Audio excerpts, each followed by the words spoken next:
늙은 언니, 얼른 저기 산더미 같은 설거지 좀 하고 음식 장만도 좀 해요. 새파랗게 어린 둘째 동서가 제 가슴팍에 앞치마를 휙 던지며 짝다리를 짚고 서 있는데 그 옆에는 막내 동서가 눈웃음을 살살 치며 거들었죠. 40 넘어 시집왔다고 사람을 우습게 보던 두 동서. 새파랗게 어린 것들이 쌍으로 미쳤나 생각하며 저는 발로 앞치마를 뻥 차버리고 딱 3초 만에 그 도도하던 두 동서를 아주 박살 내버렸는데요. 그날 부엌에서 단 한 방으로 끝내버린 통쾌한 참교육 사연. 시작하기 전에 구독과 좋아요 꾹 눌러주세요. 여러분의 하루에 행복이 가득하길 기도드릴게요. 안녕하세요. 저는 올해로 42이 된 노동 전문 변호사 강지원이라고 해요. 법정에 서면 제법 매서운 눈빛으로 상대편 변호인을 쏘아본다고들 하는데 사실 이 단단한 껍데기 속에는 아직도 중학교 1학년 그 겨울밤에 멈춰버린 어린 계집아이 하나가 웅크리고 살고 있습니다. 누구한테도 쉽게 꺼내본 적 없는 이야기인데 오늘은 한번 천천히 풀어볼까 해요. 제가 어릴 적 살던 동네는 변두리 산빛 아래 다닥다닥 붙어있던 그런 동네였어요. 골목길이 어찌나 좁은지 어른 둘이 마주오면 한 사람은 옆으로 비켜서야 지나갈 수 있었고 비만 오면 시멘트 계단을 따라 흙탕물이 줄줄 흘러내려 신발이 다 젖어버리던 그런 곳이었죠. 그래도 저는 그 동네가 참 좋았어요. 우리 아빠가 퇴근하고 골목 어귀에 들어서면 어떻게 알았는지 동네 강아지들이 먼저 꼬리를 흔들며 달려나가곤 했거든요. 아빠는 인근 공장에서 기계를 다루는 일을 하셨는데 손이 어찌나 큰지 제 작은 손을 잡으면 손등이 다 덮여 보이질 않았어요.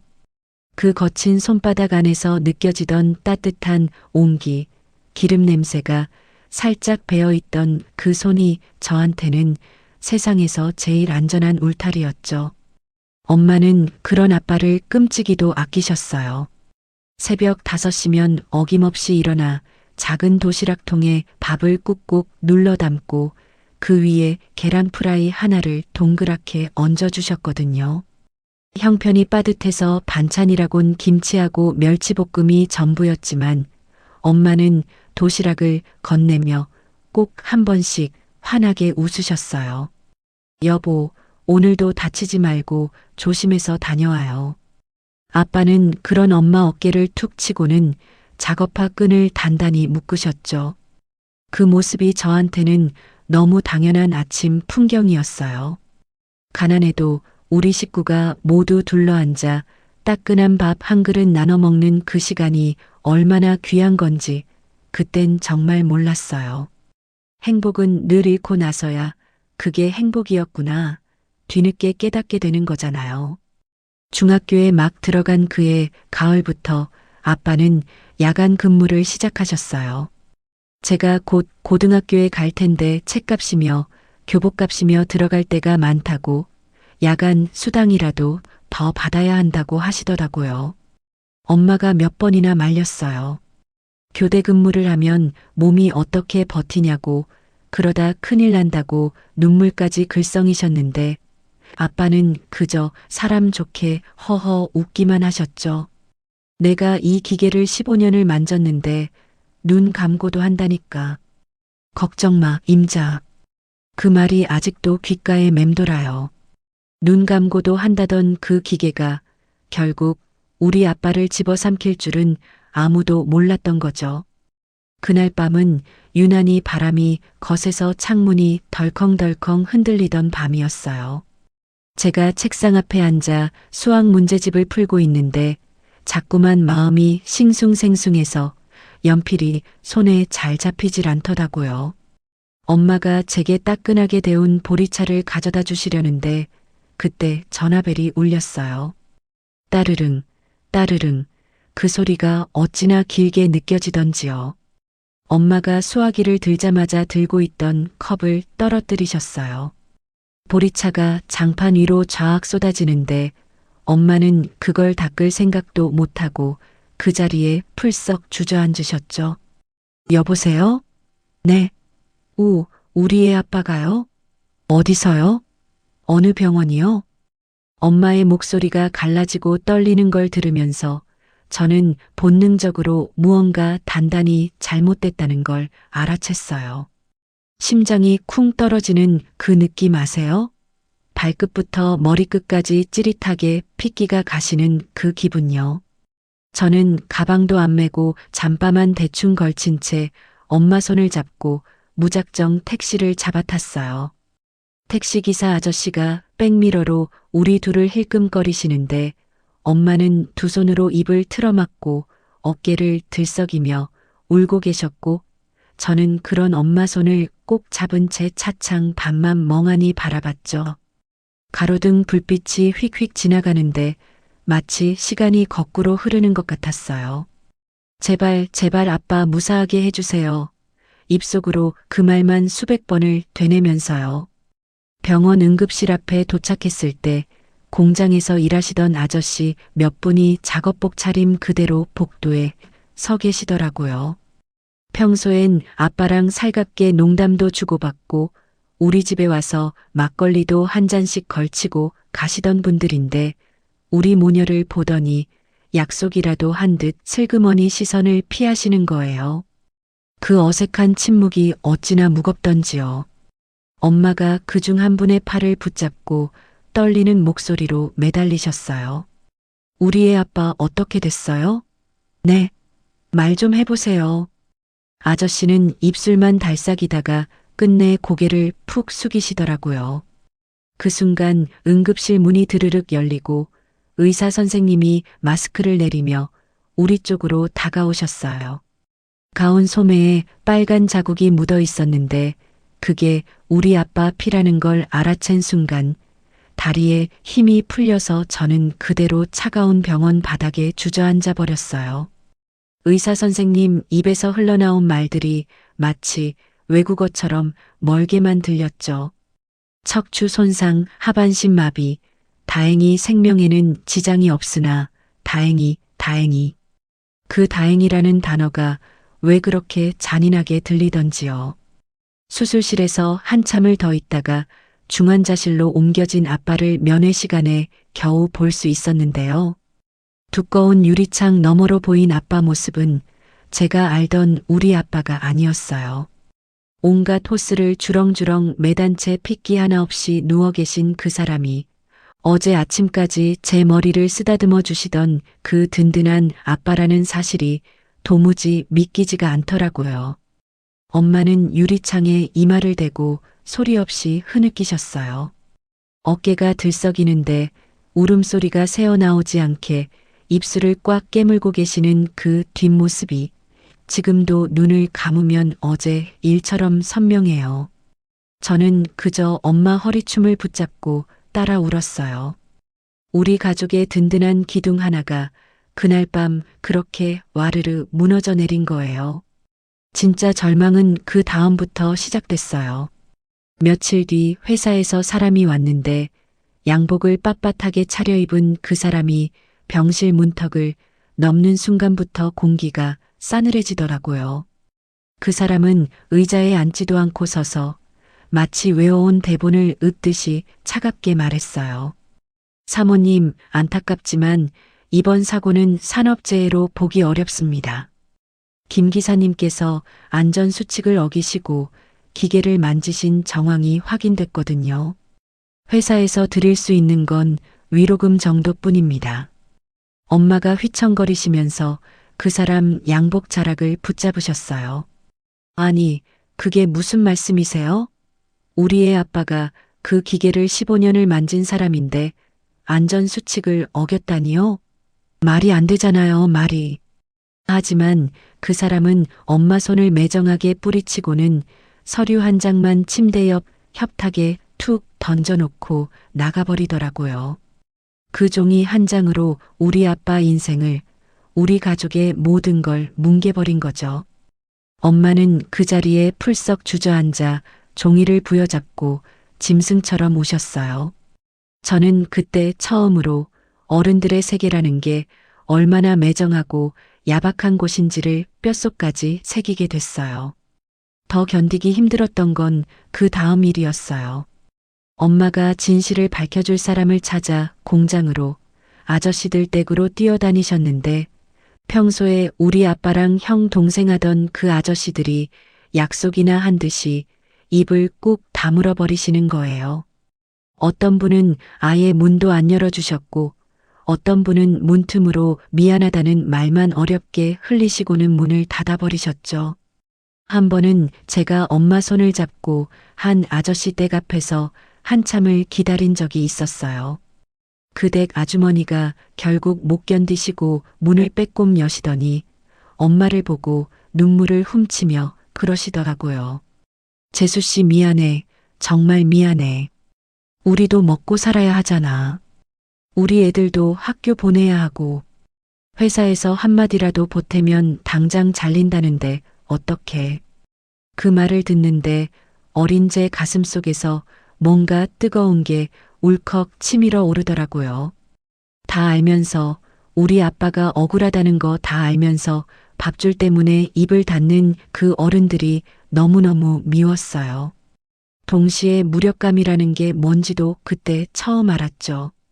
진실을 알아도 그걸 증명할 힘이 없으면, 가진 게 없으면 결국 입을 다물어야 한다는 그 잔인한 현실 말이에요. 변호사를 알아보러 다닌다 한들 수입료 낼 돈은커녕 당장 내일 먹을 쌀도 떨어진 형편에 우리가 할 수 있는 일은 아무것도 없었거든요. 그렇게 며칠을 뛰어다니다 지쳐 돌아오신 엄마가 부엌 바닥에 주저앉아 무릎 사이에 얼굴을 파묻고 흐느끼시는 모습을 저는 방문 틈으로 몰래 훔쳐봤어요. 엄마 등이 그렇게 작아 보이긴 처음이었죠. 그날 밤 저는 잠든 척하면서 이불 속에서 입술을 깨물고 또 깨물었어요. 피맛이 입안 가득 번지는데도 멈출 수가 없더라고요. 그리고 그 어린 마음에 결심 하나를 단단히 새겨 넣었죠. 내가 크면, 내가 어른이 되면 우리 아빠처럼 억울한 사람들의 편에 서는 사람이 되겠다고. 돈이 없어서, 빽이 없어서 입을 다물어야 하는 그 모든 사람들을 위해서 내가 그들의 무기가 되겠다고요. 그날 밤 베개를 적신 그 짠 눈물이 훗날 제 인생의 방향을 결정짓는 첫 번째 나침반이 될 줄은 그때는 정말 몰랐습니다. 아빠가 병원 신세를 지신 지 2달이 다 되어 가던 어느 날 의사 선생님이 엄마를 따로 부르시더니 이제 더 이상 입원해 있을 이유가 없다고 하셨어요. 더는 호전될 가망이 없으니 집에서 통원 치료를 받으시는 게 좋겠다는 그 말이 제 귀에는 마치 이제 알아서 살아남으라는 사형 선고처럼 들렸죠.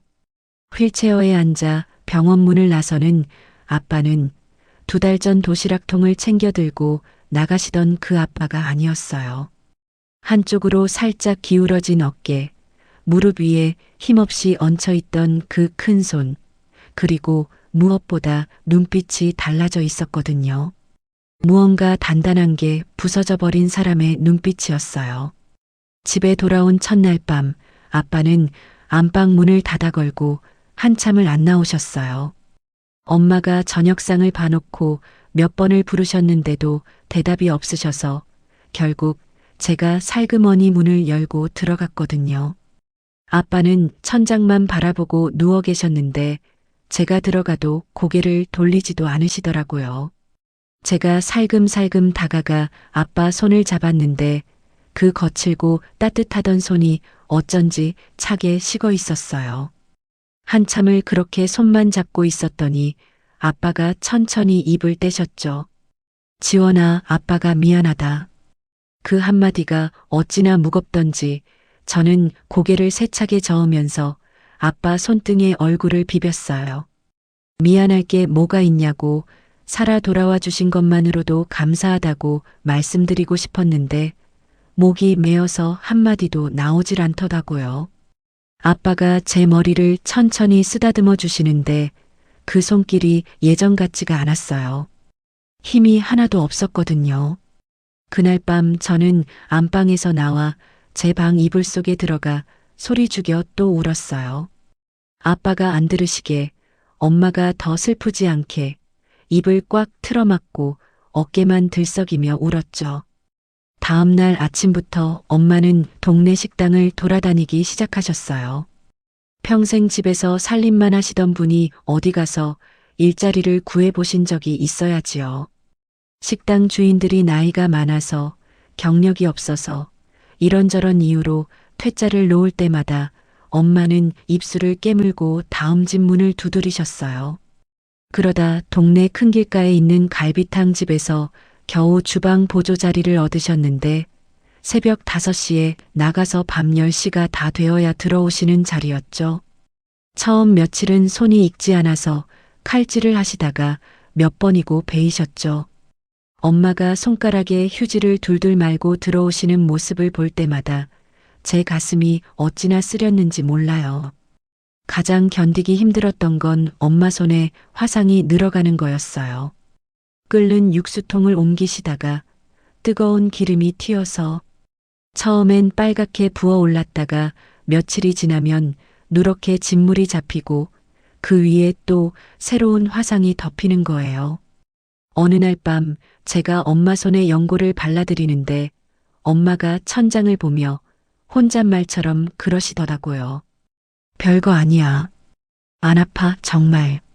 엄마는 이런 거 아무렇지도 않아. 아무렇지도 않다는 그 말이 왜 그렇게 가슴을 후벼 파던지요. 저는 그날부터 결심을 단단히 했어요. 우리 엄마 혼자 이 짐을 짊어지게 두지 않겠다고요. 고등학생이 되자마자 저는 일을 시작했어요. 학교 끝나면 곧장 동네 분식집으로 달려가서 저녁 시간 서빙을 했고 주말이면 새벽부터 신문 배달을 돌렸죠. 시험 기간이라고 봐주는 곳은 없었어요. 손님이 부르면 뛰어가서 떡볶이 한 접시 내어주고 빈 그릇 치우고 행주질하고 그렇게 정신없이 움직이다 보면 어느새 밤 10시였어요. 그 와중에도 책가방은 늘 옆구리에 끼고 다녔어요. 손님 뜸한 틈에 한 페이지라도 더 외워야 했거든요. 제 사정을 아시는 분식집 사장님은 가끔 따끈한 어묵 국물을 그릇에 담아주시면서 너 진짜 독한 애다. 그렇게 살다 골병 난다라고 혀를 차시기도 하셨죠. 밤늦게 집에 들어오면 아빠는 늘 안방에서 라디오를 작게 틀어놓고 계셨어요. 제가 현관문을 열고 들어가면 아빠가 휠체어를 끌고 천천히 나와서 저를 기다리고 계셨거든요. 우리 큰딸 왔어? 얼른 와서 손부터 씻어. 그 한마디 들으려고 저는 하루를 버틴 거나 마찬가지였어요. 아빠 앞에서는 절대 힘든 내색을 안 했어요. 발바닥이 부르터서 양말 벗기가 무서워도 어깨가 빠질 것 같아서 팔이 안 올라가도 아빠 앞에서는 활짝 웃었죠. 우리 아빠가 가뜩이나 미안한 마음에 가슴앓이를 하시는데 저까지 힘든 모습을 보이면 아빠가 무너지실 것 같았거든요. 새벽 1시쯤 모두가 잠든 시간이면 저는 좁은 책상 앞에 앉아서 그제야 책을 폈어요. 졸음이 밀려와서 글자가 빙글빙글 돌 때면 허벅지를 꼬집었어요. 멍이 시커멓게 들도록 꼬집어도 정신이 안 들 때는 찬물에 세수를 하고 다시 책상 앞에 앉았죠. 책상 옆에는 작은 사진 한 장을 붙여놨었어요. 제가 초등학교 5학년 때 가족 셋이 놀이공원에 가서 찍은 사진이었는데 그 사진 속 아빠가 저를 무동 태우고 환하게 웃고 계셨거든요. 졸릴 때마다 그 사진을 보면 신기하게도 정신이 번쩍 들었어요. 내가 지금 졸 때가 아니다. 저 아빠 웃음을 다시 찾아드려야 한다. 그 생각 하나로 버텼던 거죠. 그렇게 죽기 살기로 매달린 끝에 저는 국립대 법대에 장학생으로 합격했어요. 합격 통지서를 받아들고 집에 뛰어들어가던 날, 제 두 손이 어찌나 떨리던지 봉투를 잡은 손에서 종이가 부스럭부스럭 소리를 냈어요. 아빠는 안방에 누워 계시다가 제가 들어오는 기척에 휠체어를 끌고 나오셨는데 제가 봉투를 열어 통지서를 보여드리자 한참을 말없이 그것만 들여다보시더라고요. 그러더니 떨리는 손으로 제 손을 잡으시는데 아빠의 어깨가 들썩이기 시작했어요. 평생 제 앞에서는 단 한 번도 우신 적이 없는 아빠가 소리 없이 굵은 눈물을 뚝뚝 흘리시는 거예요. 잘했다, 우리 딸. 정말 잘했다. 아빠가 면목이 없다. 정말 면목이 없어. 저는 아빠 무릎에 얼굴을 묻고 한참을 울었어요. 면목이 없다니요. 아빠가 무슨 면목이 없어요. 저를 이렇게 키워주신 게 아빠인데 제가 이 길을 걷겠다고 마음먹게 만들어주신 게 아빠인데. 부엌에서 그 소리를 듣던 엄마도 앞치마에 얼굴을 묻고 어깨를 들썩이셨죠. 그날 밤 우리 세 식구는 좁은 마루에 둘러앉아 라면 한 그릇씩을 끓여 먹었어요. 변변한 축하 음식 한 번 못 차렸지만 그 라면이 제 평생 먹어본 음식 중에 제일 맛있었던 것 같아요. 대학에 들어가서도 저는 단 하루도 쉬지 못했어요. 등록금은 장학금으로 해결이 됐지만 우리 집 형편은 여전히 빠듯했고 무엇보다 그때는 제 밑으로 동생이 둘이나 있었으니까요. 낮에는 도서관에서 살다시피 했고 밤이 되면 학교 근처 호프집으로 달려가 새벽 2시까지 불판을 닦았어요. 옷에서 늘 기름 냄새가 빠질 날이 없었고 손에는 세제 때문에 마디마디 갈라진 자국이 가실 날이 없었죠. 한 번은 호프집 사장님이 제 손을 보시더니 야, 너 이 손으로 어떻게 법전을 잡냐라며 안쓰러워 하시는데 저는 그저 씩 웃고 말았어요. 이 손으로도 충분히 법전을 잡을 수 있다는 걸 보여주고 싶었거든요. 그렇게 1년이 지나고 친구들은 하나둘 연애를 시작했어요. 화사한 원피스를 입고 카페에 앉아 까르르 웃는 친구들을 멀리서 바라볼 때면 저도 사람인지라 가끔은 마음이 흔들렸죠. 나도 저렇게 평범하게 저 또래답게 살아보고 싶다는 생각이 왜 안 들었겠어요. 하지만 그런 생각이 들 때마다 저는 고개를 세차게 흔들었어요. 휠체어에 앉아 라디오를 들으시는 아빠 얼굴, 새벽 5시면 출근하시는 엄마의 화상 자국 가득한 손등이 떠올랐거든요. 제가 무너지면 우리 가족이 다 무너진다는 그 무게가 매번 저를 다시 일으켜 세워줬어요. 대학을 졸업할 무렵 저는 사법고시 준비를 위해 신림동 고시촌에 들어갔습니다. 보증금 없이 월세만 내는 좁디좁은 고시원 방이었는데 책상 하나에 침대 하나, 들어가면 발 디딜 틈도 없는 그런 방이었죠. 그 방에 처음 들어가던 날 짐 가방을 풀어놓고 침대에 걸터 앉았는데 천장이 어찌나 낫던지 마치 관 속에 들어와 있는 기분이었어요.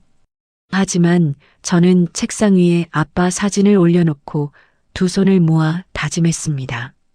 여기서 죽기 살기로 매달려서 반드시 합격해서 나가겠다고. 그 좁은 방에서 보낸 시간들이 어쩌면 제 인생에서 가장 외롭고도 가장 단단했던 시간이었는지도 모르겠어요. 고시원 생활이라는 게 해보신 분들은 아실 거예요.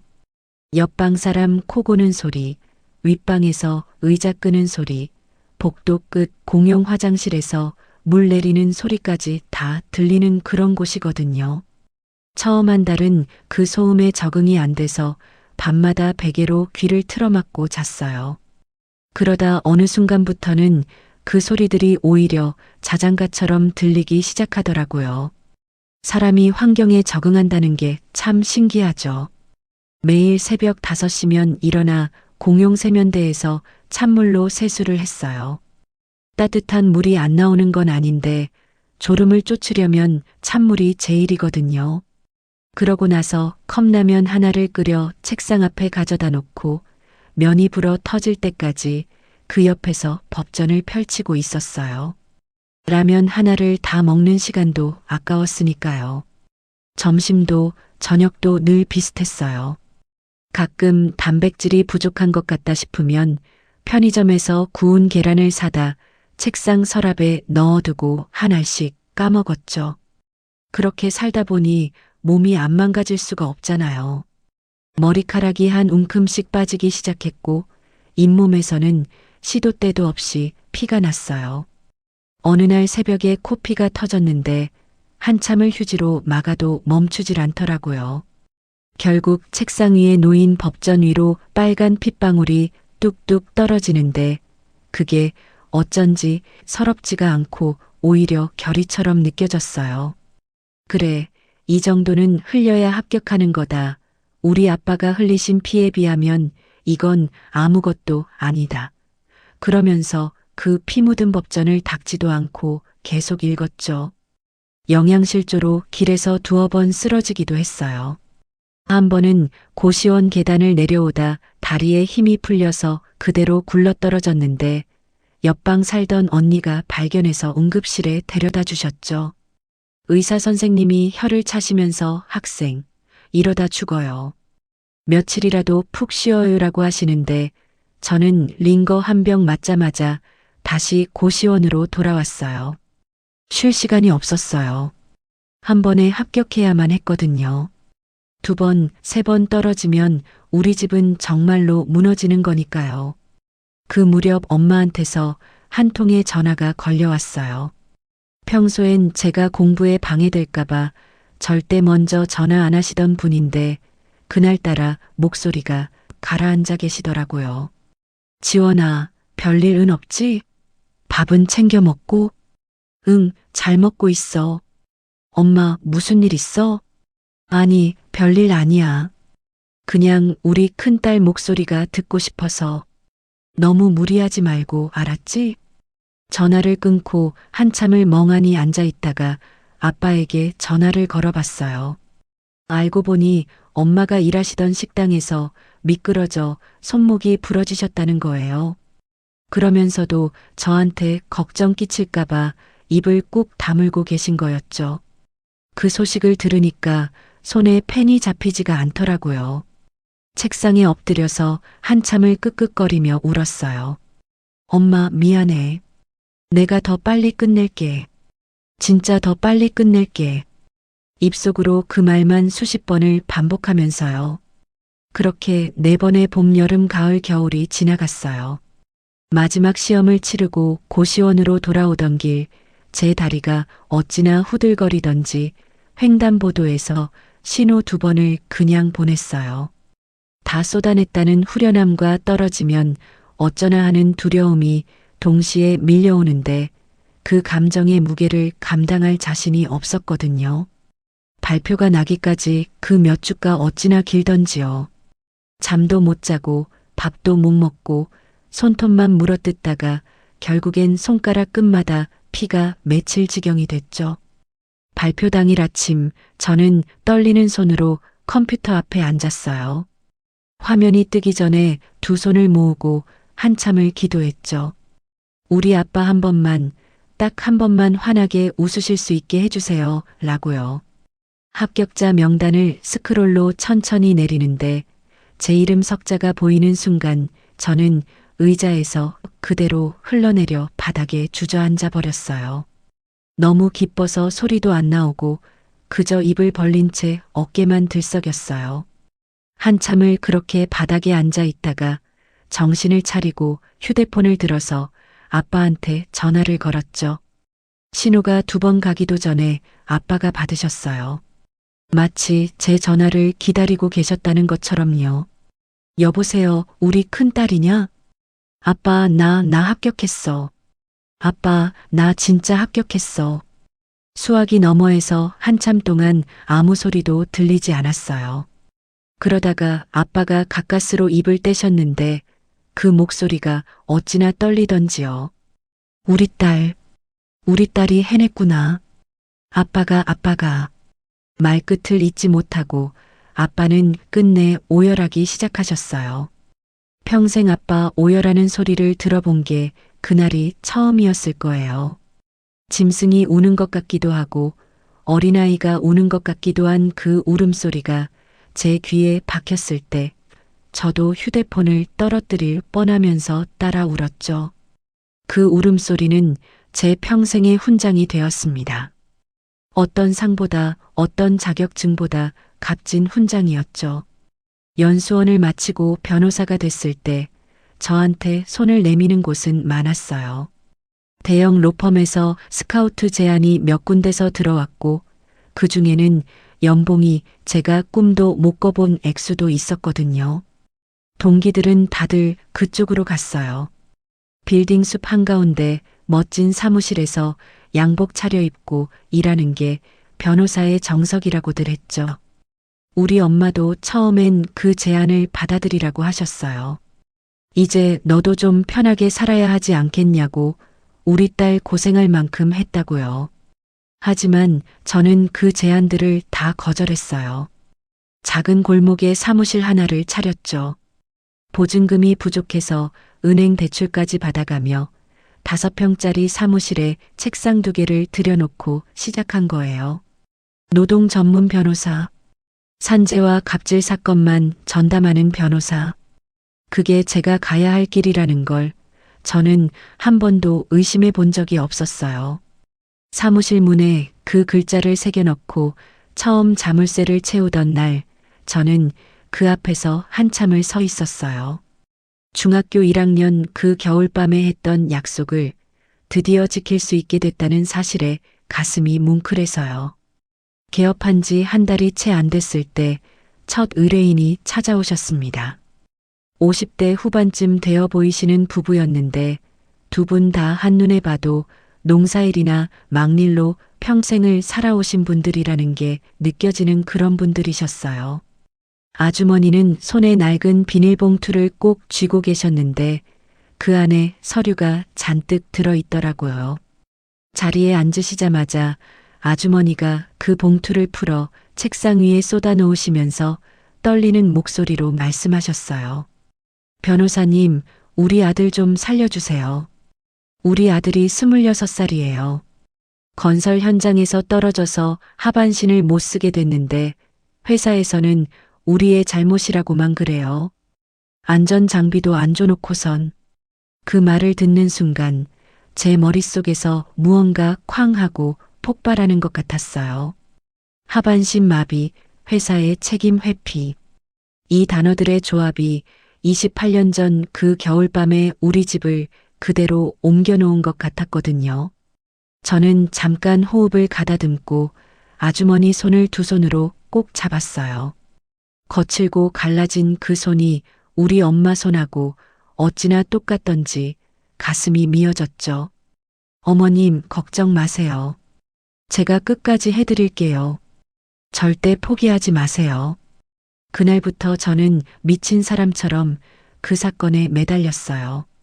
현장을 수십 번 답사하고 같이 일하던 인부들을 한 사람 한 사람 찾아다녔죠. 처음엔 다들 입을 꾹 다물었어요. 회사 눈치 보느라 증언을 못 하시겠다는 거예요. 28년 전 우리 아빠 동료분들이 그러셨던 것처럼요. 그 모습을 보는데 가슴이 답답해서 미칠 것 같았지만 저는 포기하지 않았어요. 한 분 한 분 댁으로 찾아가서 무릎을 꿇고서라도 부탁드렸죠. 어머님, 한 청년의 인생이 걸린 일입니다. 진실을 말씀해 주세요 라고요. 그러던 중에 결정적인 증거 하나를 찾아냈어요. 현장 한 구석에 방치돼 있던 낡은 블랙박스의 사고 당시 영상이 그대로 남아있더라고요. 안전 난간이 부실하게 설치되어 있었고 안전모도 안전벨트도 회사 측에서 지급한 적이 없다는 게 영상에 적나라하게 찍혀 있었죠. 그 영상을 처음 확인한 날 밤 저는 사무실 책상에 엎드려서 한참을 울었습니다. 28년 만에 드디어 한 사람을 구해낼 수 있겠다는 그 안도감이 한꺼번에 밀려와서요. 법정에서 사측 변호사를 상대로 그 영상을 틀어 보이며 조목조목 반박해 나갈 때 제 손은 더 이상 떨리지 않았어요. 오히려 차분하고 단단했죠. 판사님이 원고 측 손을 들어주시면서 거액의 배상금을 인정하는 판결을 내리신 순간 방청석에 앉아 계시던 아주머니 아저씨가 엉엉 우시면서 제게 달려와 두 손을 잡으셨어요. 그러고는 법정 바닥에 그대로 엎드려 큰절을 하시는 거예요. 저는 황급히 두 분을 일으켜 세우면서 같이 눈물을 쏟았죠. 두 분은 모르셨겠지만 저는 그날 그 청년만 구한 게 아니었어요. 28년 전 우리 아빠도 함께 구한 거였거든요. 사무실로 돌아오는 택시 안에서 저는 창밖을 보며 조용히 속삭였어요. 아빠, 나 아빠 같은 사람들 지켜주는 진짜 변호사 됐어. 라고요. 그 첫 사건 이후로 제 사무실엔 의뢰인들이 끊이질 않았어요. 입소문이라는 게 무섭더라고요. 어느 노동조합 사무실에서, 어느 시민단체에서, 어느 산재 피해자 모임에서 제 이름을 입에 올리신다는 얘기가 들려왔거든요. 저 변호사는 돈 안 되는 사건이라도 끝까지 봐준다더라. 의뢰인을 식구처럼 챙기신다더라. 그런 소문들이 돌면서 사무실 전화벨이 하루 종일 울려댔어요. 어떤 날은 식사할 틈도 없이 일에 파묻혀 살다 보니 사무실 한쪽에 간이 침대를 들여놓고 거기서 쪽잠을 자는 일이 다반사였죠. 그렇게 정신없이 일에만 매달리다 보니 세월이 흐르는 줄도 몰랐어요. 어느 날 거울 앞에 섰는데 머리에 새치가 듬성듬성 보이고 눈가에 잔주름이 자글자글 잡혀 있는 거예요. 그제야 제가 30 중반을 넘어 40을 코앞에 두고 있다는 사실을 깨달았죠. 친구들은 다들 결혼해서 아이 둘 셋씩 키우고 있을 나이에 저는 여전히 텅 빈 오피스텔에 혼자 들어가 라면 끓여 먹고 잠드는 신세였으니까요. 가끔 사무실 창문 너머로 퇴근길 사람들이 가족 손잡고 걸어가는 모습을 보고 있노라면 마음 한구석이 시리게 비어있는 느낌이 들곤 했답니다. 그러던 어느 봄날이었어요. 사법연수원 동기 언니가 다짜고짜 사무실로 쳐들어오더니 더 늦기 전에 시집은 가야 하지 않겠냐며 소개팅 자리를 잡아놓았다는 거예요. 처음엔 손사래를 치며 거절했어요. 제 꼴을 보세요. 어디 시집갈 사람으로 보이느냐고, 그리고 이 나이에 무슨 소개팅이냐고. 그런데 그 언니가 정색을 하면서 그러더라고요. 지원아, 너 그렇게 살다가는 정말 평생 혼자 산다. 한 번만 나가봐. 마음에 안 들면 그날로 끝내. 응?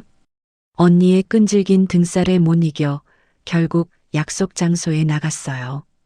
그날따라 이상하게 사무실 일이 일찍 끝나서 평소 잘 안 입던 베이지색 트렌치 코트를 꺼내 입고 약속 장소인 한적한 한정식 집으로 향했죠.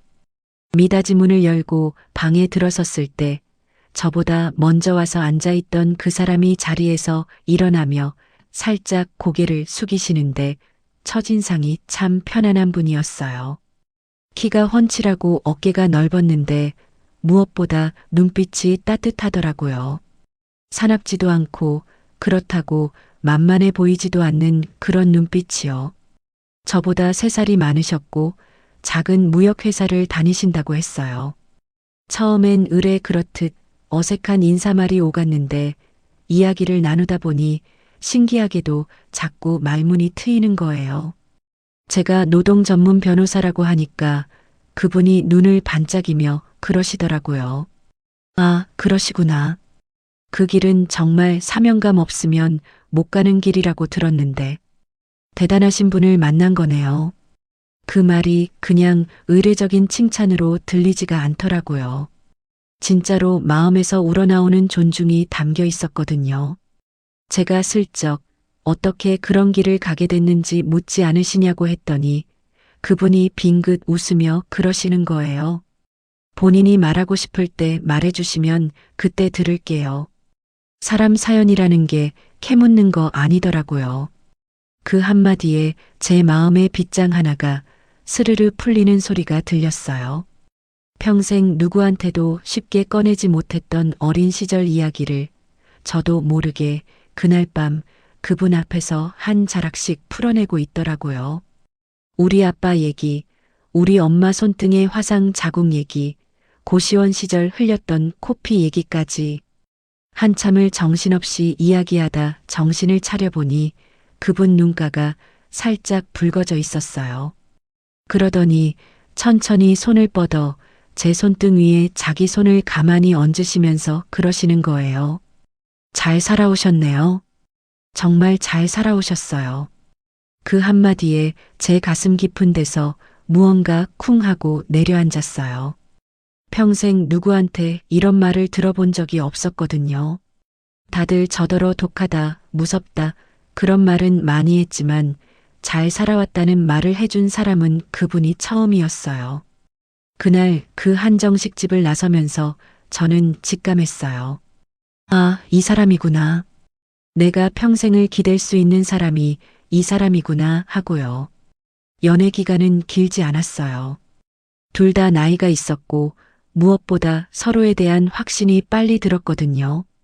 결혼 얘기가 오갈 때쯤 그이가 시댁에 인사 가는 날을 잡았어요. 그날 아침에 거울 앞에 앉아 머리를 매만지는데 평생 법정에서 사납기로 소문난 강 변호사라는 사람이 손이 떨려서 립스틱을 3번이나 다시 발랐어요. 그래도 명색이 며느리감으로 인사 가는 자리인데 잘 보여야 한다는 부담이 어찌나 크던지요. 시댁은 서울 변두리의 단독주택이었어요. 마당에 작은 화단이 있고 거기에 빨간 장미가 곱게 피어 있는 그런 정겨운 집이었죠. 시아버님이 직접 현관까지 나오셔서 제 손을 잡아주시는데 손이 어찌나 따뜻하시던지요. 시어머님은 정성스럽게 차려진 한 상을 내오시면서 제 옆에 앉아 손을 꼭 잡으시더라고요. 우리 며느리 사진보다 훨씬 곱네. 그동안 얼마나 고생했어. 이제 우리 식구 됐으니까 마음 푹 놓고 살아. 그 말씀에 저도 모르게 눈물이 핑 돌았어요. 평생 시집살이라는 게 무섭다는 얘기만 들었지 이렇게 따뜻하게 맞아주시는 시부모님이 계실 거라곤 상상도 못했거든요. 두 분 다 동네 복지관에서 봉사활동을 하시며 노년을 보내고 계셨는데 만나 뵙는 내내 마음이 어찌나 편안하던지 마치 친정에 온 것 같은 기분이었어요. 문제는 그 다음이었어요.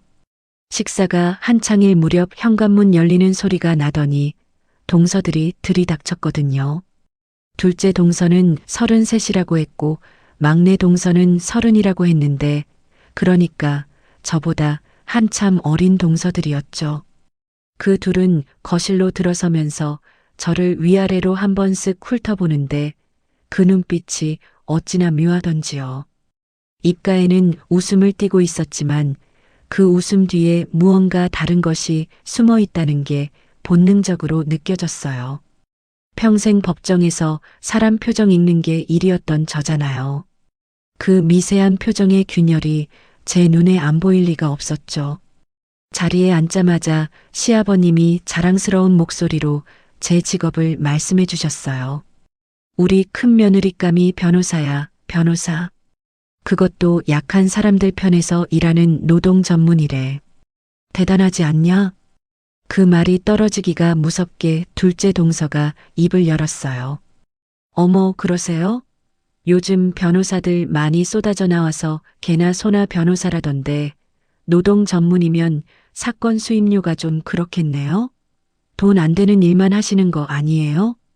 그 말 끝에 막내 동서가 살짝 웃음을 흘리면서 거들었어요. 근데 형님 실례지만 연세가 어떻게 되세요? 아주버님이랑 동갑이세요? 저보다 어린 것들이 호구조사하듯 나이부터 캐묻는 그 무례함의 속에서 뭔가 욱하고 올라왔지만 시부모님 앞이라 꾹 눌렀어요. 40이라고 답하니까 막내 동서가 손으로 입을 가리면서 작게 어머 하는 거예요. 그러더니 둘째 동서랑 눈을 한번 마주치고는 말을 이었어요. 아유, 그럼 시집살이는 어떡하시려고요? 40의 새색시 시작이면 체력이 좀 딸리지 않으세요? 시댁 일이라는 게 보통 일이 아닌데. 저희야 일찍 시집 와서 이제 어머님 일 도와드리는 게 손에 익었지만 형님은 좀 힘드실 텐데 어쩌나? 저 말에 진짜 의미가 뭐였겠어요. 늙어서 시집 온 주제에 시댁일이나 제대로 하겠냐. 우리가 너 위에 있다. 그 얘기를 빙빙 둘러서 한 거잖아요.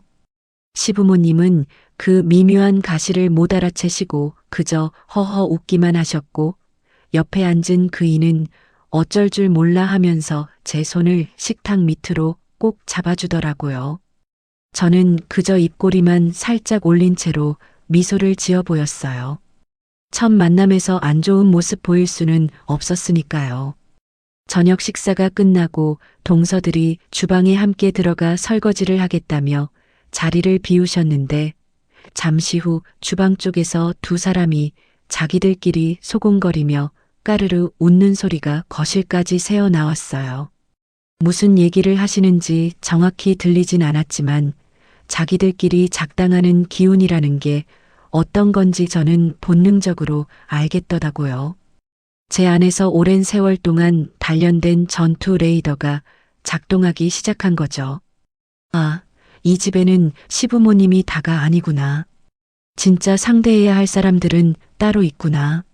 집에 돌아오는 차 안에서 그이가 미안한 얼굴로 그러더라고요. 오늘 재수 씨들이 좀 그랬지?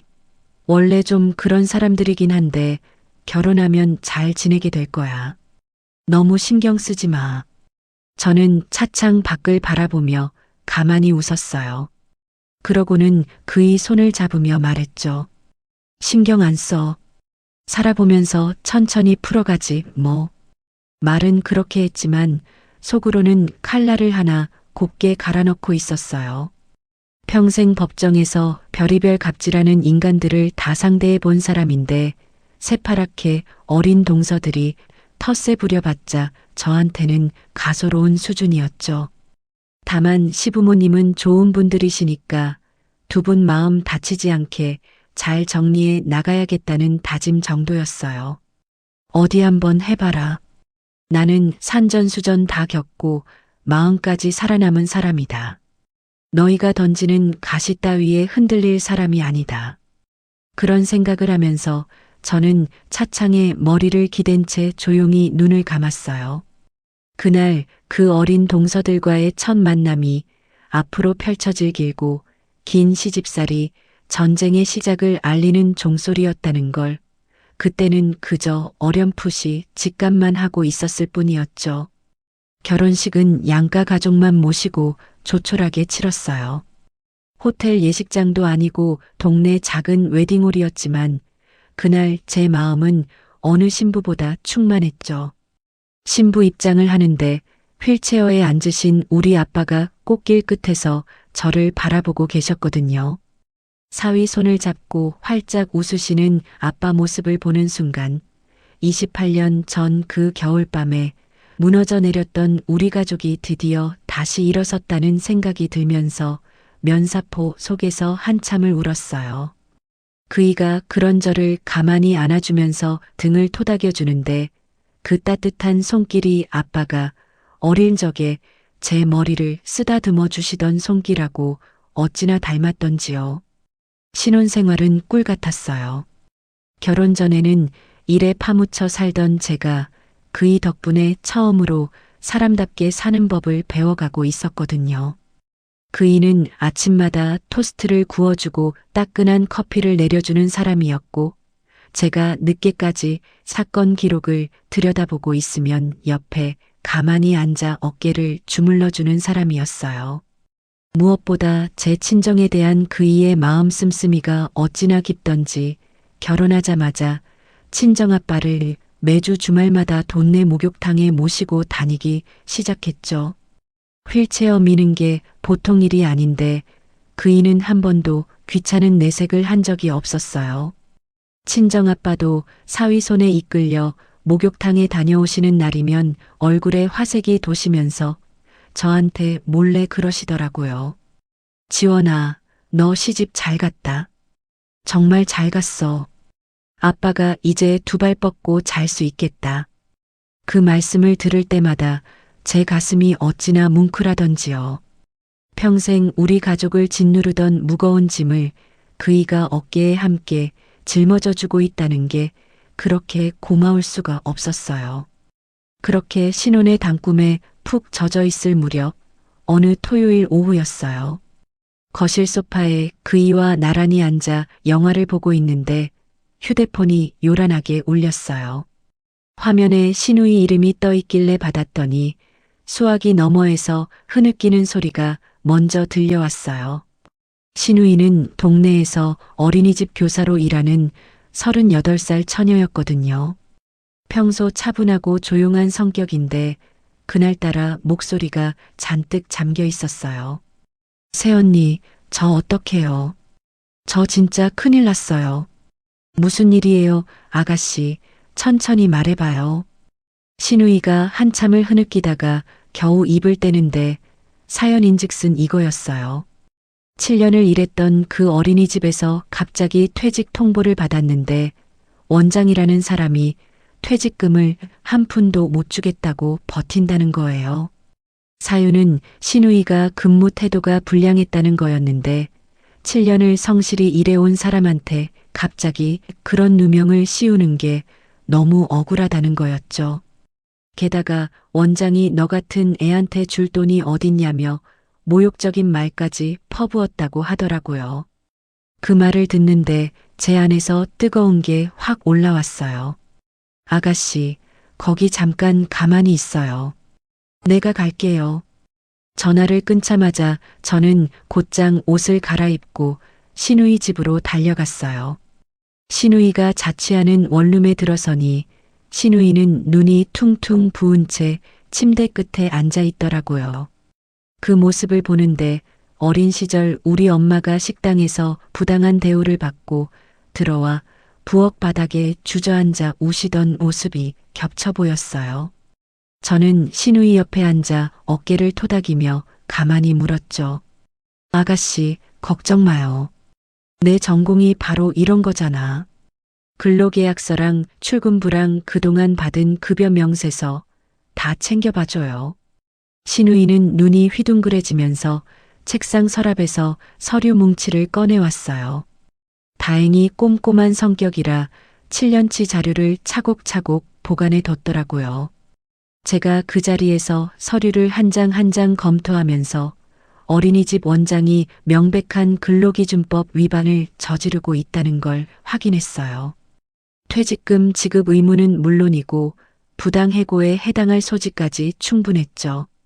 저는 노트북을 꺼내 그 자리에서 내용 증명을 작성하기 시작했어요. 신우이는 옆에서 입을 다물지 못한 채 제가 키보드 두드리는 모습을 멍하니 바라보고 있었고요. 아가씨, 내 이름으로 내용 증명 보낼 거예요. 이거 받으면 그 원장 분명히 펄쩍 뛸 거예요.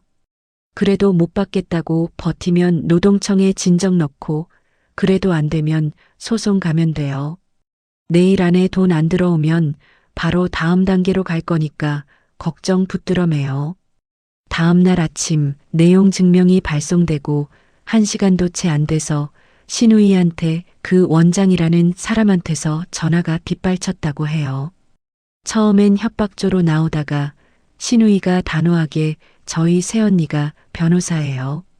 다음 단계는 알아서 진행하실 거예요 라고 한마디 던지자 그날 오후에 신우이 통장으로 퇴직금 전액이 입금됐다고 하더라고요. 그것도 모자라서 위로금 명목으로 추가 금액까지 얹어서요. 신우이가 통장에 찍힌 입금 내역을 보고 한참을 울다가 저한테 전화를 걸어왔는데 수화기 너머로 들려오는 그 떨리는 목소리가 어찌나 안쓰럽고 또 대견하던지요. 그 일이 있고 며칠 뒤 시어머님이 직접 저희 집까지 찾아오셨어요. 손에는 시아버님이 직접 농사 지으셨다는 무공의 채소가 한 보따리 들려 있었죠. 거실에 앉으시자마자 시어머님이 제 두 손을 꼭 잡으시는 거예요. 우리 며느리 정말 고맙다. 그동안 우리 딸이 얼마나 마음 졸였는지 모른다. 우리 며느리가 진짜 우리 집 복덩이야, 복덩이. 그 말씀에 신우이도 옆에서 눈물을 글썽이며 거들었어요. 엄마, 새언니 진짜 멋있어.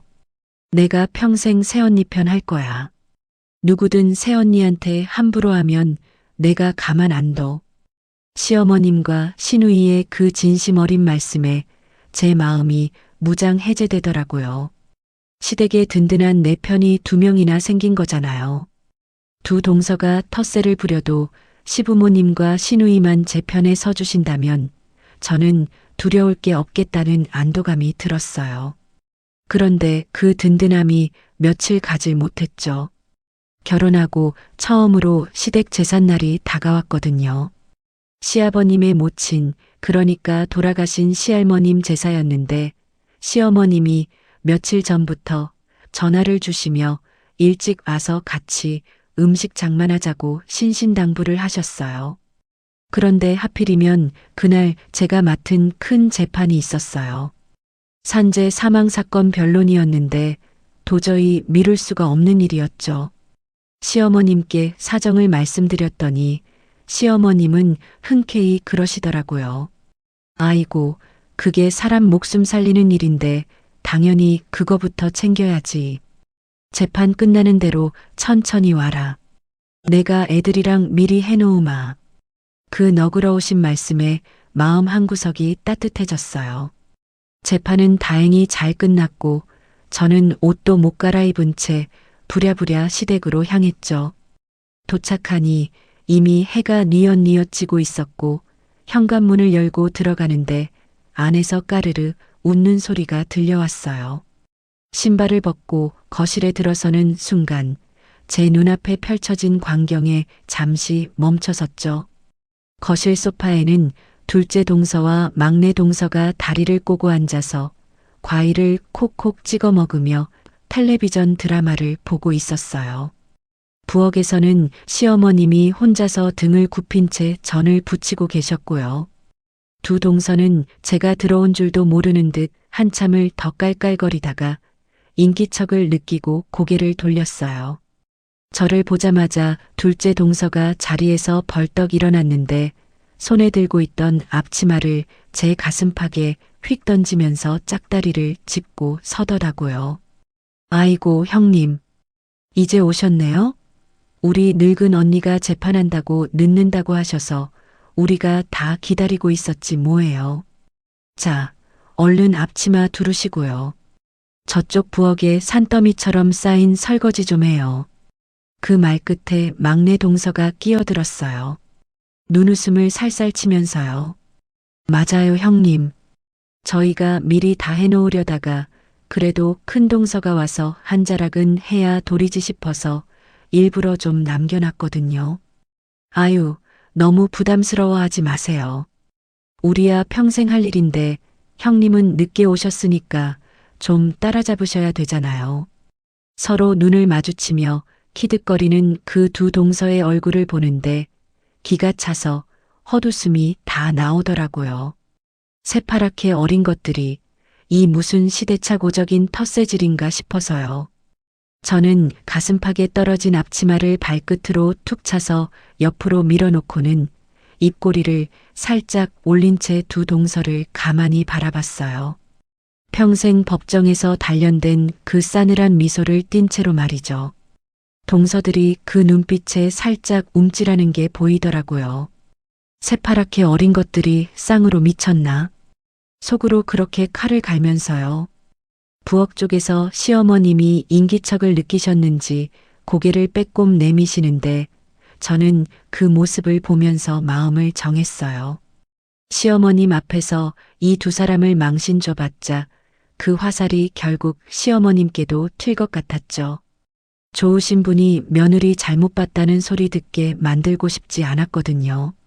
그래서 저는 일부러 목소리를 낮춰서 그러나 한 글자 한 글자 또박또박 두 동서에게 들리도록 말했어요. 동서들, 잠깐 이리 좀 와봐. 안방으로. 두 사람의 얼굴이 살짝 굳어지는 게 보였어요.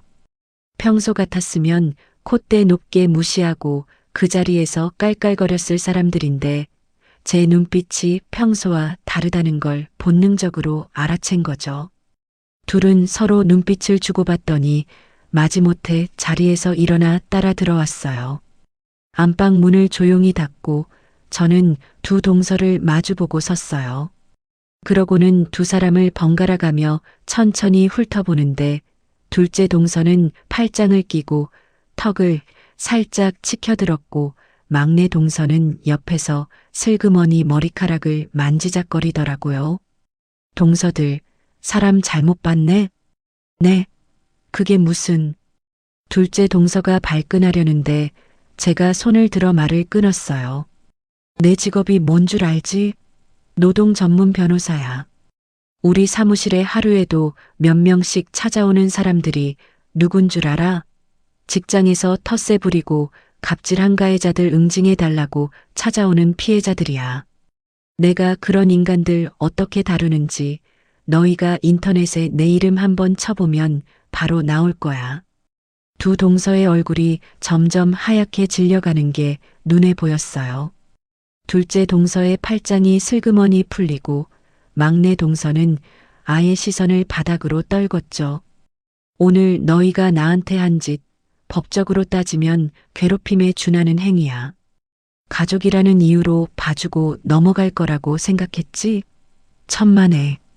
나는 이런 거 절대 그냥 못 넘어가.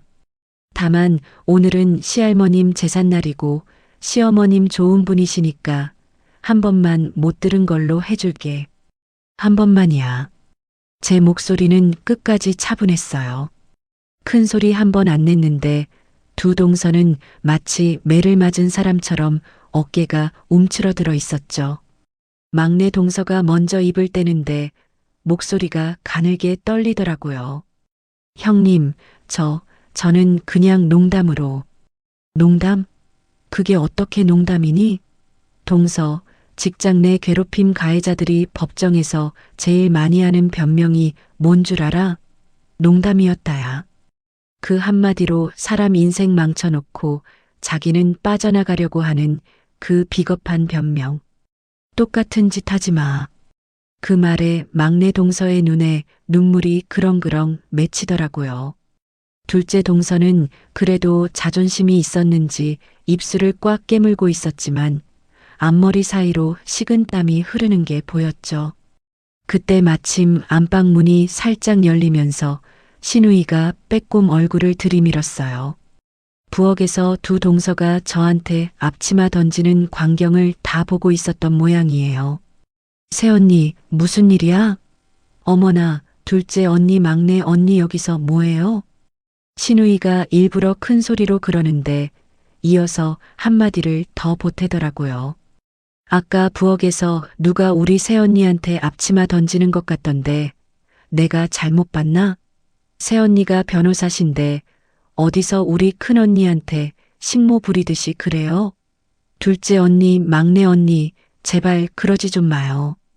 새언니는 우리 집 복덩이라고 어머니가 그러셨잖아요.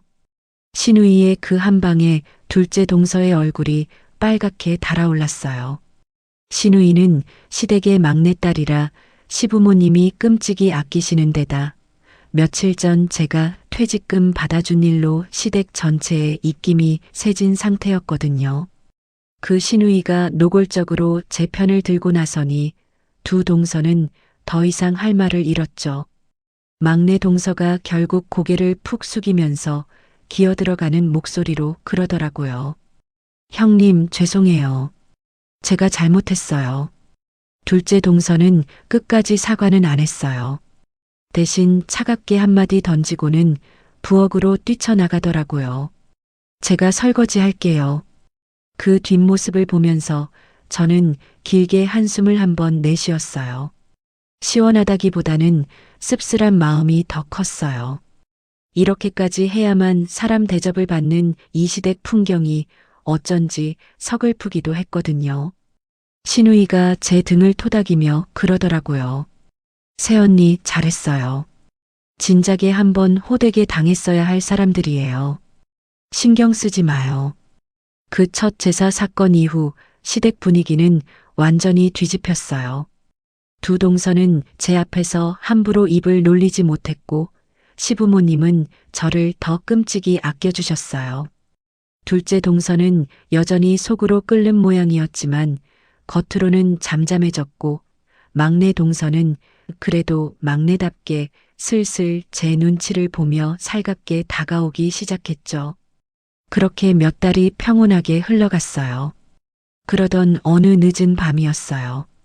시계가 밤 11시를 가리키고 있었는데 잠자리에 들기 전 머리를 말리고 있는데 현관문 벨이 다급하게 울렸어요.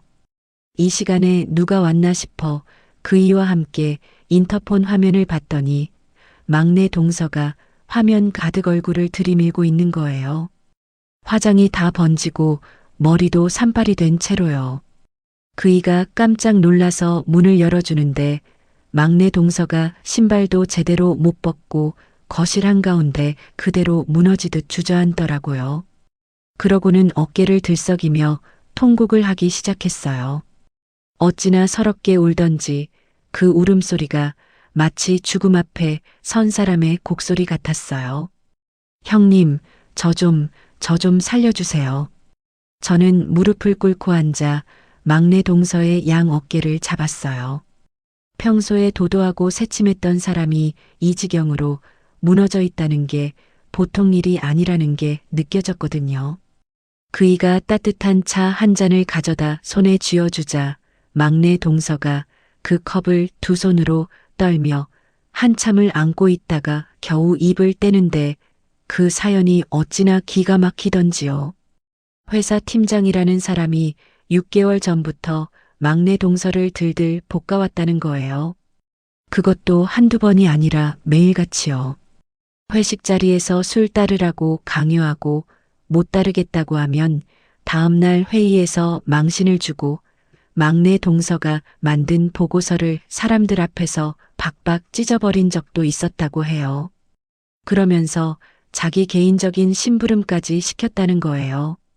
자기 와이프 생일 선물 사오라고 백화점 보내고 자기 자식 학원비 영수증까지 정리시키고 심지어 자기 어머니 병원 진료 예약까지 막내 동서한테 시켰다는 거죠.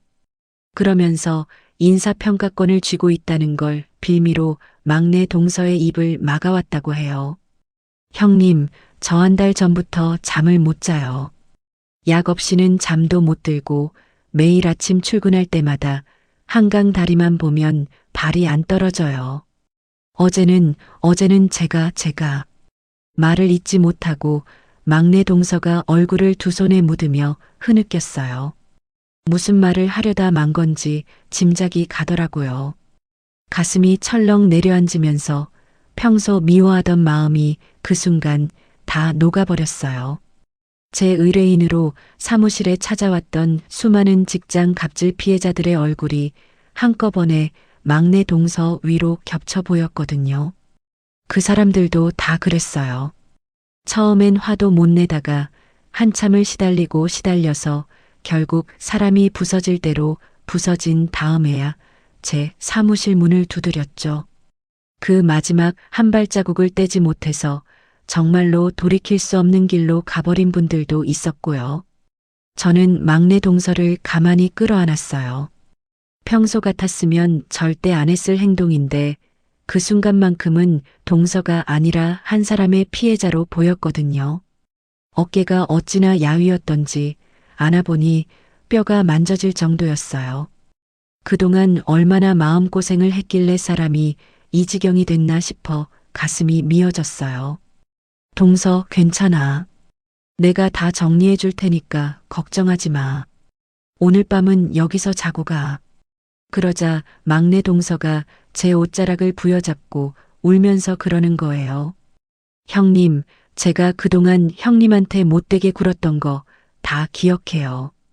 늙은 형님이라고 깐죽거렸던 거, 첫 제사 때 앞치마 던졌던 거 다 기억해요. 제가 그래서 더 못 견디겠어요. 형님 앞에 이렇게 무릎 꿇고 빌어도 될 자격이 없는 사람인데.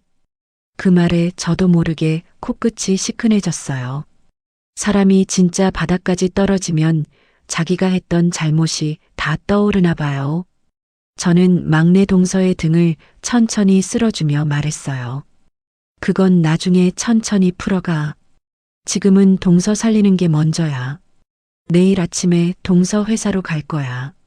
내가 변호사 명함 들고 직접 들어가서 그 팀장 책상 앞에 서줄 거니까 동서는 마음 단단히 먹어. 이제 동서 혼자가 아니야. 알았지? 막내 동서가 제 무릎에 얼굴을 묻고 펑펑 우는데 그이가 말없이 따뜻한 담요 한 장을 가져다 막내 동서 어깨에 덮어주더라고요. 그러고는 제 어깨에 가만히 손을 얹으면서 그러는 거예요. 잘 생각했어. 우리 식구잖아. 식구 일은 도와줘야지.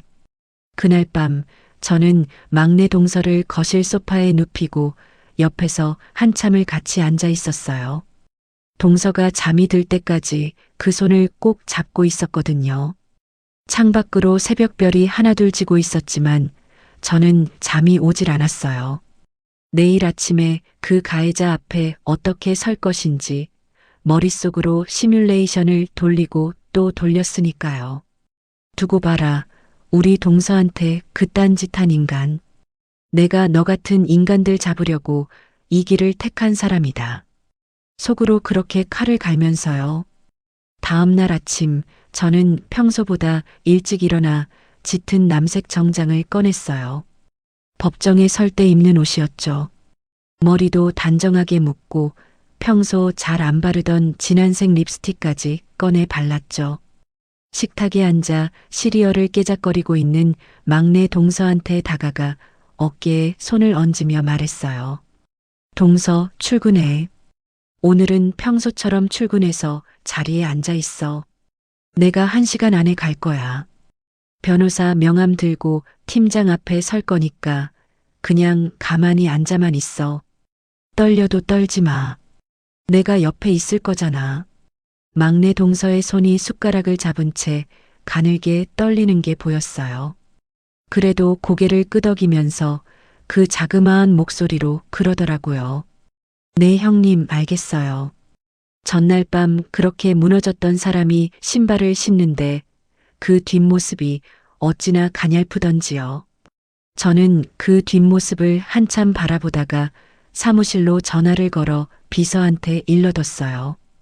오늘 오전 모든 일정 다 빼고 막내 동서가 다니는 회사 주소로 사건 자료 일체 보내달라고요. 미리 어젯밤에 막내 동서한테 받아둔 녹취 파일과 카톡 캡처 자료들이 비서 손에 넘어가 있었거든요. 그것들 출력해서 클리어 파일에 정리해 달라고 했죠. 가해자 앞에 들이밀 증거 묶음을 아주 두툼하고 살 떨리게요. 1시간 뒤 저는 막내 동서가 다닌다는 그 회사 빌딩 앞에 도착했어요. 강남 한복판에 으리으리하게 서 있는 회사였죠. 정장 차림에 변호사 배지를 가슴에 단 채 또각또각 구두 소리를 내며 로비를 가로지르는데 그날따라 발걸음에 묘한 결의가 실리더라고요. 안내 데스크에서 영업팀 책임자 면담 요청한다고 하니 안내 직원이 신분증을 확인하더니 사무실 층을 알려주더라고요. 엘리베이터에서 내려 영업팀 사무실 문을 여는 순간 사무실 안 공기가 한순간에 얼어붙었어요. 직원들이 일제히 고개를 들어 저를 쳐다보는데 그 시선 끝에 막내 동서가 자기 자리에 앉아 있더라고요. 저랑 눈이 마주치자 막내 동서의 어깨가 살짝 떨렸지만 저는 짧게 고개를 끄덕이며 신호를 보냈어요. 가만히 있어. 내가 다 할게. 그 눈빛으로요. 저는 정중앙에 떡하니 앉아있는 한 남자한테로 곧장 걸어갔어요. 머리 벗겨진 자리에 머리카락을 빗어넘긴 50대 후반의 남자였는데 누가 봐도 그 사람이 팀장이라는 걸 알 수 있는 그런 자리였죠. 그 사람 앞에 서서 저는 손가방에서 명함과 두툼한 서류 파일을 꺼내 책상 위에 탁 내려놓았어요. 안녕하세요. 장소연 씨의 법률 대리인 강지원 변호사입니다. 그 한마디에 팀장이라는 사람의 얼굴이 일순간에 일그러졌어요. 옆자리 직원들이 키보드 두드리던 손을 멈추고 슬금슬금 이쪽을 쳐다보는 게 느껴졌죠. 팀장이 마른 침을 한번 삼키더니 어색하게 웃으면서 자리에서 일어났어요. 아, 네. 변호사님이 어쩐 일로? 일단 회의실로 가시죠. 여기서 합시다. 제 짧은 한마디에 팀장의 얼굴이 시뻘개졌어요. 자기 부하 직원들 다 보는 앞에서 모욕을 당하기 싫었던 거죠. 하지만 그건 제가 노린 거였어요. 평생 부하 직원들 앞에서 권위 부리며 갑질하던 인간한테 그 권위가 무너지는 순간을 똑같은 자리에서 똑똑히 보여주는 것. 그게 진짜 응징의 시작이거든요. 팀장님, 지난 6개월 동안 장소연 씨한테 행하신 직장 내 괴롭힘 행위, 그리고 사적 노무 강요 행위에 대해 정식으로 문제 제기 드립니다. 여기 자료 보세요. 저는 파일을 한 장 한 장 펼치며 그 사람 눈앞에 들이밀었어요. 팀장이 회식 자리에서 막내 동서한테 술 따르라며 욕설을 퍼붓는 녹취 파일, 보고서를 찢어 던지면서 인격 모독성 발언을 쏟아낸 음성 기록, 자기 와이프 생일 선물 사오라며 보낸 카톡 메시지, 자기 어머니 병원 예약을 떠넘긴 메시지까지. 그 사람의 얼굴색이 점점 핏기를 잃고 회색으로 변해가는 게 눈에 보였어요. 손이 가늘게 떨리기 시작하더니 결국 의자 등받이를 잡고 비틀거리며 자리에 다시 주저앉더라고요. 이거 다 형사고소 자료입니다. 강요죄, 모욕죄, 직장 내 괴롭힘 금지법 위반. 거기에 민사상 손해배상 청구까지 동시에 진행합니다. 노동청 진정도 오늘 오후에 접수 들어갑니다. 그리고 회사 윤리위원회에도 정식으로 통보 들어갈 거고요. 제가 한 문장 한 문장 또박또박 끊어서 말할 때마다 팀장의 어깨가 한 번씩 움찔거렸어요. 사무실 안에 있던 다른 직원들도 그 광경을 숨죽이며 지켜보고 있었죠.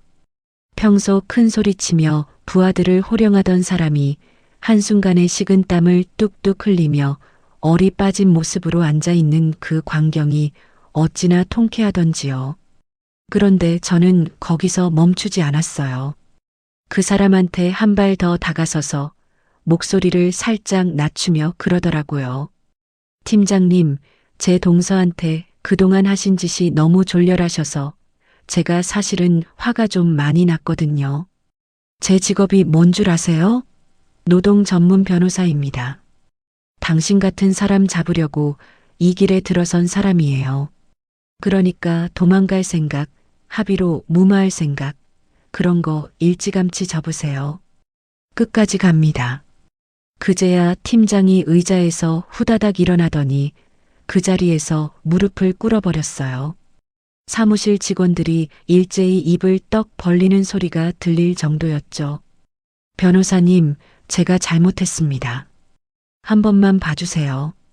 제가 정신이 나갔었습니다. 저는 그 사람을 차갑게 내려다보면서 한마디 더 던졌어요. 저한테 빌지 마시고요. 우리 동서한테 가서 무릎 꿇으세요. 그것도 사무실 직원들 다 보는 앞에서. 그 말에 팀장이 사색이 된 얼굴로 막내 동서 자리 쪽으로 비틀비틀 걸어가더라고요. 그러고는 막내 동서 앞에서 그대로 무릎을 꿇고 손을 비비기 시작했어요. 막내 동서는 자리에 앉은 채로 두 손으로 입을 막고 어깨를 들썩이고 있었죠. 6개월간 자기를 짓밟던 그 사람이 자기 발치에 무릎 꿇은 모습을 본 막내 동서의 그 표정이 지금도 잊히지가 않아요. 안도감과 한이 뒤섞인 무어라 형용할 수 없는 그런 표정이었거든요. 그 일이 있고 일주일 뒤 팀장은 회사에서 해고됐어요. 형사 고소건은 계속 진행 중이었지만 회사 자체에서 윤리규정 위반으로 즉시 해임 처분을 내린 거였죠. 막내 동서는 한 달간 유급 휴가를 받고 정신과 치료를 받으면서 천천히 일상으로 돌아왔어요. 그리고 그 다음 시댁 모임 날 저는 깜짝 놀랐어요.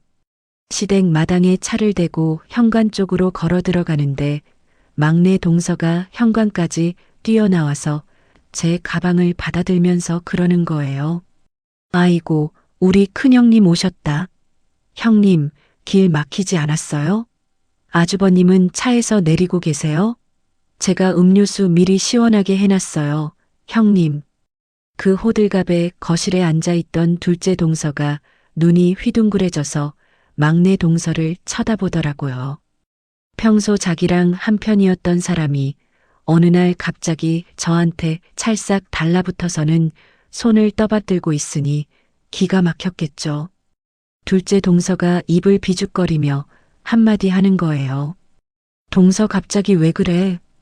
그러자 막내 동서가 둘째 동서 쪽으로 획 돌아서더니 평소와 다른 단호한 목소리로 그러더라고요. 왜는 뭐가 왜예요? 우리 큰형님이신데.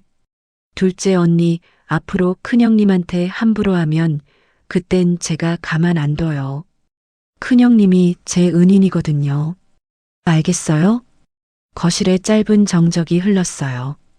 시어머님이 부엌에서 그 광경을 보시고는 잔잔히 웃으시면서 그래, 동서들끼리 사이 좋아야지 하고 거드시는데 둘째 동서의 얼굴이 벌겋게 달아올랐어요. 자기가 평소 부려먹던 막내 동서한테 면박을 당했으니 그 자존심이 어땠겠어요. 둘째 동서는 입술을 깨물며 자기 가방을 들고 안방으로 들어가 버리더라고요. 그날 저녁 식사 자리에서 시아버님과 시어머님이 새로 사두신 한우 갈비를 구워주시며 저를 그렇게 칭찬하시더라고요. 우리 큰며느리가 둘째까지 살려줬다며. 우리 집 복덩이 정말 맞아. 신우이도 옆에서 거들었어요. 엄마, 새언니가 우리 집 진짜 기둥이에요. 우리 큰언니 없으면 시댁이 어떻게 굴러가겠어요. 저는 그저 빙긋 웃으면서 갈비 한 점을 입에 넣었어요. 그런데 식탁 끝자리에 앉아 갈비를 깨작거리던 둘째 동서의 표정이 영 어둡더라고요. 평소 시댁에 실세 노릇을 하던 사람이 한순간에 고립되어 가는 게 본인도 느껴졌겠죠. 막내 동서는 시아버님이 따라주시는 술잔을 받으면서 일부러 저한테 큰 소리로 큰형님도 한 잔 받으세요 하고 능청을 떨었고 신우이는 그 옆에서 까르르 웃었고요. 둘째 동서는 그 광경을 지켜보면서 점점 더 깊이 어깨를 움츠리고 있었어요. 며칠 뒤 둘째 동서한테서 조심스러운 카톡이 한 통 왔어요. 자기가 운영하는 정육식당에서 한번 따로 만났으면 좋겠다는 내용이었죠. 그 짧은 메시지를 읽는데 어쩐지 가슴 한구석이 묘하게 시리더라고요. 평생 살벌하게 대립하던 사람이 먼저 손을 내미는 그 순간이라는 게 통쾌하기보다는 어딘가 짠한 구석이 있는 법이거든요. 저는 잠시 휴대폰 화면을 들여다보다가 천천히 답장 키패드를 두드렸어요. 이번 주 토요일 저녁 알겠다고요. 토요일 저녁 저는 약속 장소인 둘째 동서의 정육식당으로 향했어요. 가는 길에 동네 작은 꽃집에 들러서 노란 프리지아 한 다발을 샀어요. 무슨 마음으로 그걸 샀는지 저도 잘 모르겠어요. 그저 손에 뭔가 따뜻한 게 들려 있어야 그 자리가 덜 어색할 것 같아서요. 식당 문을 열고 들어가는데 평소엔 손님으로 북적이던 가게가 그날따라 텅 비어 있었어요. 둘째 동서가 일부러 가게 문을 일찍 닫아놓은 모양이더라고요. 가장 안쪽 테이블에 둘째 동서가 혼자 앉아 있었어요. 그 모습이 평소와 좀 달라 보였죠. 늘 화려하게 차려입고 진한 화장을 하던 사람이 그날따라 민낯에 수수한 회색 가디건 차림으로 앉아 있더라고요. 제가 들어서자 자리에서 벌떡 일어나는데 그 동작이 어쩐지 어색하고 서툴렀어요. 형님 와주셨네요. 불러서 왔지. 자, 이거 받아. 제가 프리지어를 내미니까 둘째 동서가 잠시 멈칫하더니 두 손으로 그걸 받아들고 한참을 들여다보는 거예요. 그러더니 꽃다발에 얼굴을 살짝 묻으면서 깊이 숨을 들이마시더라고요. 그 모습이 어찌나 짠하던지요. 정육점 일하느라 매일 핏물과 기름 냄새에 둘러싸여 사는 사람한테 꽃향기라는 게 얼마나 오랜만이었을까 싶어서요. 자리에 마주 앉으니까 둘째 동서가 미리 준비해둔 한우 등심을 불판 위에 올리기 시작했어요. 손이 어찌나 빠르고 능숙한지 평생 이 일로 살아온 사람의 손이라는 게 한눈에 보였죠. 고기가 노릇하게 익어가는 동안 우리는 한참 동안 별말이 없었어요. 어색한 침묵이 흐르는데 둘째 동서가 갑자기 집게를 내려놓고 깊은 한숨을 한번 내쉬더라고요. 형님, 사실은요. 저 형님이 처음 시댁에 인사 오시던 날부터 형님이 너무 무서웠어요. 저는 잔에 따라둔 사이다를 한 모금 마시면서 가만히 들었어요. 제가 시댁에 며느리로 들어온 지 8년이에요. 그동안 막내가 들어오기 전까지 제가 맏며느리 노릇을 했거든요. 명절이며 제사며 제가 다 챙겼고 시부모님 생신상도 제가 차렸고 그러다 보니 자연스럽게 시댁에서 저한테 의지를 많이 하셨어요. 저도 그게 좋았고요. 내가 이 집안에 필요한 사람이구나 하는 그 기분이요. 둘째 동서의 목소리가 가늘게 떨리기 시작했어요.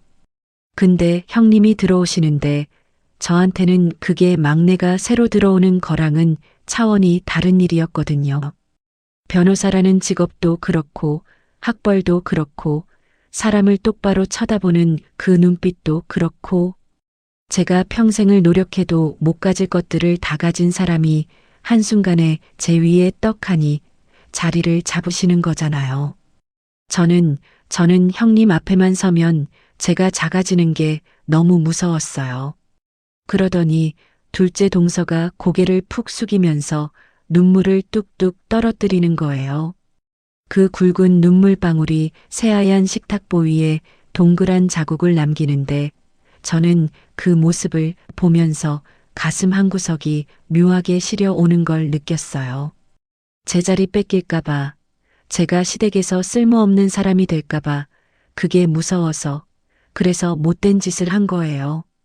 형님을 깎아내려야 제가 살 것 같아서 첫 제사 때 앞치마 던졌던 거, 막내랑 작당해서 형님 흉봤던 거 다 제가 한 짓이에요. 막내한테 형님 험담하라고 부추긴 것도 저고요. 정말 못나게 굴었어요, 형님. 죄송해요. 둘째 동서의 그 흐느낌을 듣는데 신기하게도 미운 마음이 다 사라지더라고요. 그 자리에 앉아 있는 사람이 텃세 부리던 동서가 아니라 한때 어디서나 사랑받고 인정받고 싶어서 발버둥 치던 어린 여자아이로 보였거든요. 평생 변호사 일하면서 수많은 사람들의 속내를 들여다보며 살았잖아요. 사람이 못되게 구는 건 강해서가 아니라 사실은 약하고 두려워서 그렇다는 걸 저는 누구보다 잘 알고 있었어요.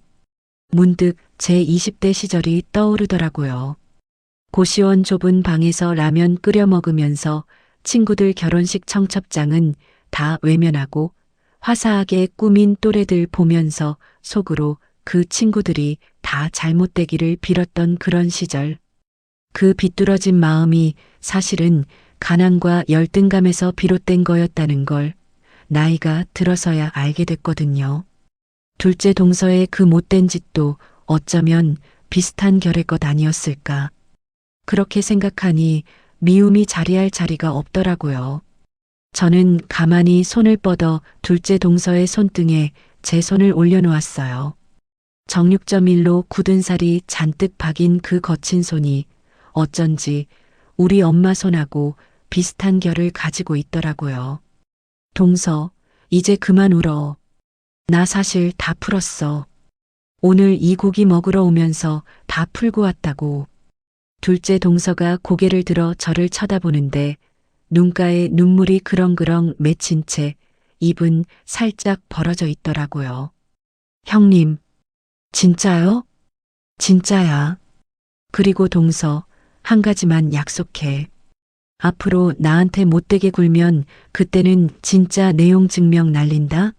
변호사 형님 무서운 줄 알아야 돼. 제 농담에 둘째 동서가 울다 말고 푹하고 웃음을 터뜨렸어요. 그 웃음이 어찌나 환하던지 평생 처음 보는 동서의 표정이었어요. 우리는 그날 밤 한참을 그 작은 식당에 둘이 앉아서 시원한 맥주잔을 부딪혀가며 이런저런 얘기를 나눴어요. 시댁에서 있었던 웃긴 얘기, 살림하면서 답답했던 얘기, 시어머님 흉도 살짝 보고 시아버님 자랑도 하고요. 식당 창문 너머로 가로등 불빛이 노랗게 번지는데 우리 두 사람이 진짜 가족이 되어가는 그 시간이 어찌나 따뜻했던지요. 그날 이후로 시댁의 풍경은 완전히 달라졌어요. 두 동서랑 신우이랑 저 그렇게 네 사람이 카톡방을 만들어서 매일같이 수다를 떨었거든요. 어디 시장이 싸다더라, 어느 백화점에 세일이 떴다더라, 누가 잡채를 잘하더라, 시시콜콜한 얘기로 휴대폰이 하루 종일 울려댔어요. 시어머님이 그 모습을 보시고는 흐뭇해하시면서 내가 며느리 복은 타고났나 보다라고 말씀하시는데 그 한마디가 어찌나 듣기 좋던지요. 시댁의 평화가 찾아오자 정말 거짓말처럼 기적이 하나 더 찾아왔어요. 40 넘어서는 어렵겠다고 의사 선생님도 고개를 저으셨던 임신 소식이 들려온 거예요. 산부인과 검사실에서 아기 심장 소리를 처음 듣던 날, 저랑 그이는 진료실에서 서로 부둥켜 안고 어찌나 울었던지 의사 선생님이 휴지를 한 통 다 가져다 주실 정도였어요. 우리 친정아빠도 그 소식을 듣고 휠체어에 앉아 한참을 우셨어요. 우리 큰딸 평생 가족한테 다 퍼주기만 하더니 이제 너도 너만의 가족을 얻는구나.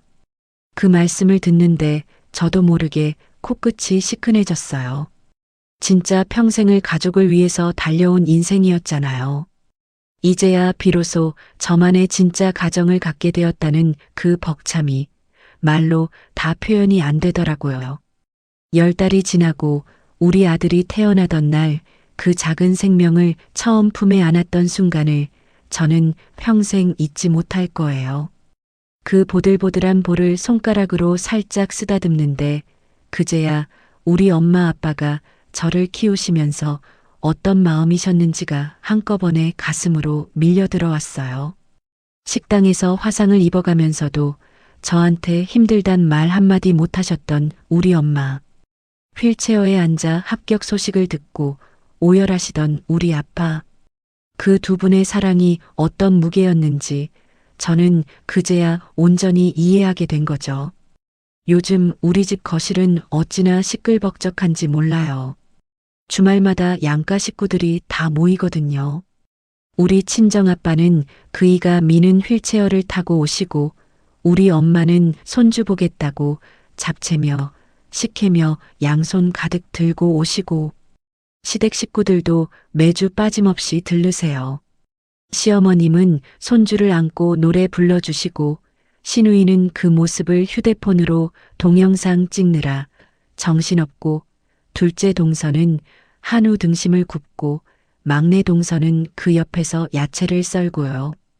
부엌에서 우리 네 며느리들이 까르르 웃는 소리가 거실까지 울리면 그이가 저를 슬쩍 바라보면서 빙긋 웃어요. 그 눈빛 속에 담긴 말이 다 들리는 것 같아요. 고생했어.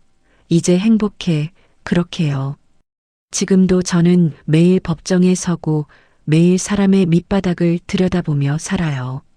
부당함과 갑질과 배신을 일상처럼 마주하면서요. 하지만 퇴근하고 집에 돌아오면 현관문 앞에서 작은 발자국 소리로 달려 나오는 아들이 있고 그 뒤에 서서 저를 향해 두 팔을 벌리는 남편이 있어요. 그 평범한 일상이 저한테는 세상 그 어떤 것보다 단단한 위로가 돼요. 법으로 사람을 응징하는 게 제 직업이지만 사실은 가장 큰 힘은 법이 아니더라고요. 한 발 다가가서 손을 내미는 것, 닫혀있던 마음 한 자락을 진심으로 들여다봐주는 것. 그게 진짜 사람을 변하게 한다는 걸 둘째 동서랑 그 정육식당에서 마주 앉았던 그날 밤에 저는 배웠어요. 이 사연을 듣고 계신 분들 중에도 가족 안에서 풀리지 않는 매듭을 끌어안고 사시는 분들이 분명 계실 거예요. 부당한 일에는 당당하게 맞서시되 가족 안에 꼬인 마음만큼은 먼저 손을 내밀어 보시면 어떨까요? 진심은 결국 진심으로 통한다는 걸 제 인생이 그렇게 가르쳐 주었거든요. 28년 전 그 겨울밤에 무력하게 울던 어린 강지원이 이제는 사랑하는 사람들에게 둘러싸여 따뜻한 밥상에 둘러앉을 수 있게 되기까지 참 많이도 돌아왔지만 단 한순간도 헛되지 않았다고 그렇게 말씀드리고 싶어요.